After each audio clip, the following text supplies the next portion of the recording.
Now, for those of you who saw my last video, you know that I don't have a lot of like for my own profession of physical therapy. And honestly, can you blame me? Look how you practice. Most of you overlap patients, as I stated in my last video. You continue to see patients who cannot be resolved because chronic pain has become a new cash cow in physical therapy. There are many aspects of this profession that have become just flat out ridiculous. But one thing that really grinds our axe of us older therapists is that the younger generation and the not so young generation continues to advance that they are doctors in the field. And of course, those who've been around a long time remember when physical therapy was a Bachelor of Science, at most 1 year in a master's program. Because really, that's all you needed to do, because you had to do your pre-med courses to get into physical therapy to an extent, not every single pre-med that, say, a doctor did, but you had about 2 years of them, including biology, physics, chemistry, statistics, all the courses that we all remember. And then you went to physical therapy school for 2 years nonstop, including the summers. I believe we got about a week off in the summer, and I think a week off in Christmas and spring break, and that was about it. That's how we were able to condense the entire program into 2 years to get our bachelor's. And most of the masters, the physical therapy school was senior year and 1 year after.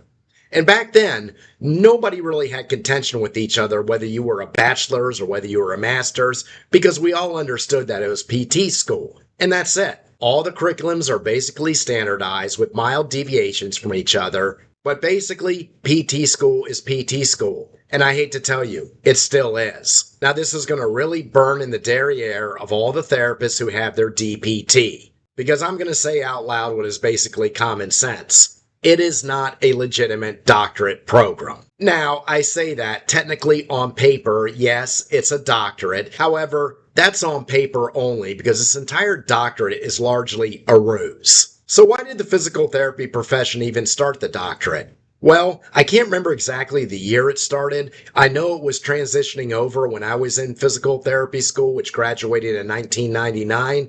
And I believe my class in Indiana University was either the last class that was a bachelor's or one of the last classes.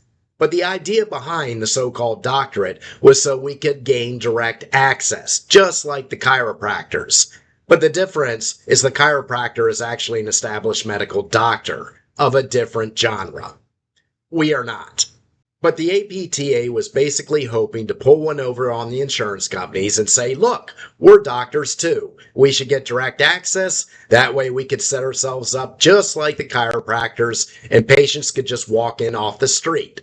We got a limited amount of direct access at times, depending on the insurance companies and depending on the state, but nothing like they thought we were going to get. The only thing that was largely accomplished is now prospective students could look forward to having about $150,000 in debt to become an entry-level practicing therapist. They really hose the next generation of physical therapists. Honestly, I wouldn't have done this because it's not strategically smart. And I'm sorry that most of you had to do this. I would have looked at the numbers, looked at the starting salary, looked at the amount of debt I was going to get in, and realized it is not worth it. The ROI, return on investment, is not worth going to school for 7 years. Not just the time factor, the amount of money you're going to spend, about $150,000 on average, which if you only pay the monthly minimum is going to come out to almost $250,000. So no. This was a horrible idea the APTA had, should have never been implemented. I'm sorry it was implemented. If I have prospective students, I tell them, do not do this. Go to PA school, go to chiropractic school if you want to be in school that long, then you can be a legitimate doctor. And here comes the umbrage in the comments below. Well, usually what they say is you're just mad because you don't have the DPT. And you're right, I don't, and I'm never going to, because that would be a colossal waste of my time.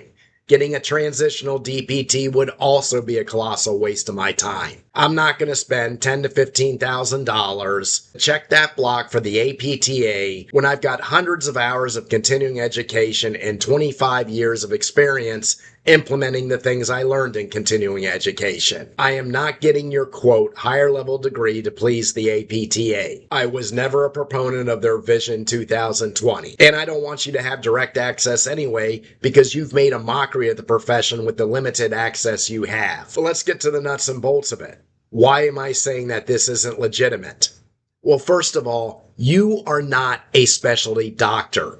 The idea that you'll go into a clinic and you'll see everyone's name registered as Dr. Jones, Dr. Smith, that is a ruse. It is misleading the public. A specialty doctor goes to medical school. It doesn't matter whether he's a dermatologist, radiologist, general practitioner. A chiropractor also goes to his version of medical school, as well as a podiatrist. They all have the commonality of medical school, and the PT profession doesn't. That's it. The idea that you're introducing yourself to a patient as doctor is misleading. You are claiming to be a specialty doctor when you're not.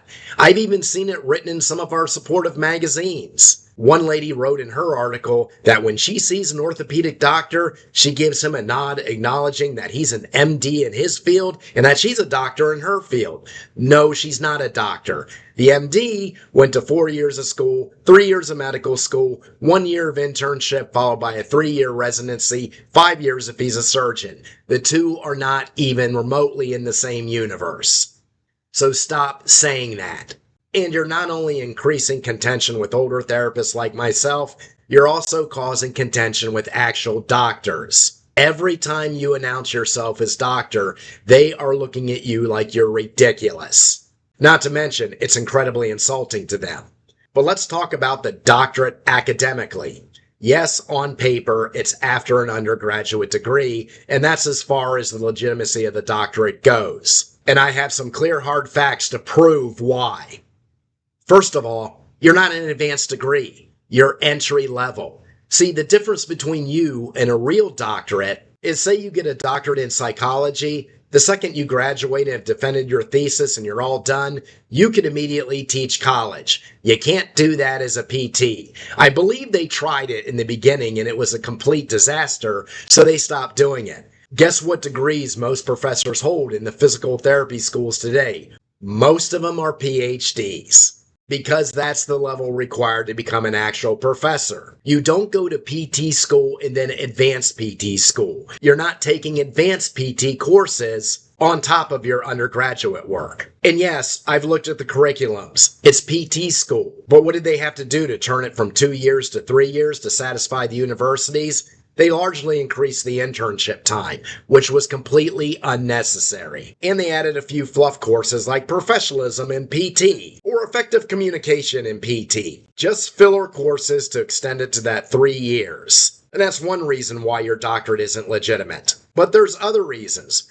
All you have to do is look at what a graduate student does. First of all, they're taking higher level courses. You are not, as just explained. Second, they're teaching lower level courses while they're in graduate school. You don't do that because you're in the basic courses for PT because you're in PT school just like the rest of us. Third, they have to complete orals. And orals, they're responsible for about anywhere from 3,000 to 7,000 pages of literature in which they can be asked anything on that topic. And they have to show that much expert proficiency to pass their orals. When you're in front of a panel going back and forth with your professors, being asked a multitude of questions in preparation for the boards does not suffice on the same caliber as a graduate student's orals.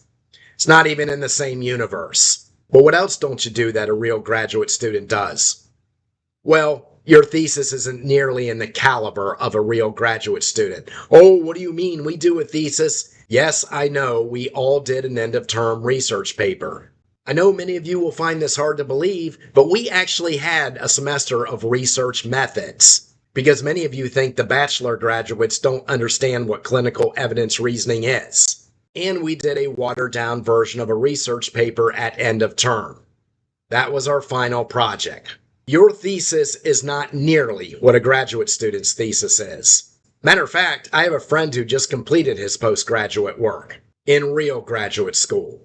First of all of his coursework was completed before he even began thinking about the thesis. Second, he had to do an extensive literary review, which took about 3 months of scrutiny before they even accepted his topic. Then he had to spend months getting a committee together. Then he had to spend months going over his methodology with various papers back and forth before those finally got accepted. Then he did the experiment. Then he had to defend it. And by the way, in postgraduate world, Approximately 50% of defenses don't make it through the first time. How many of you didn't graduate on time because you failed your defense? Oh, that's right, practically none of you. So no, it is not the same caliber. It's not remotely the same caliber. It's not even in the same world. My final point was the same point I brought up at the beginning. A doctorate upon graduation is supposed to be an expert in his field at the time. You're a novel entry-level physical therapist just getting his ears wet into the field. As said, you can't instantly be a professor once you graduate. You're entry level. And when you're entry level calling it a doctorate, that is an oxymoron. So why are so many of you going to defend this as a legitimate doctorate? Which I said, on paper, it is, and that's about as far as it goes. Because most of you can't come to grips that you've been had. You got in severe debt that you shouldn't have. Because most of you should have foregone PT school. And you spent 7 years getting the same degree that all of us spent 4 or 5 years getting. Because you were younger when you were applying to PT school and you didn't quite have the wisdom or common sense yet because of your youth to realize this was a bad idea. So it makes you feel better to go around saying, well, I'm a doctor at least.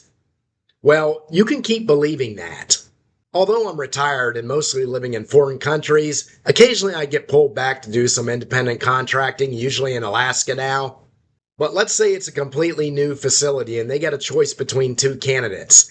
They have me with my lowly Bachelor's of Science in Physical Therapy, but has hundreds of hours of continuing education, hundreds of hours of manual therapy, well studied on Sarman technique, plus 25 years practicing all these techniques. Or they have a brand new graduate who has a doctorate in physical therapy.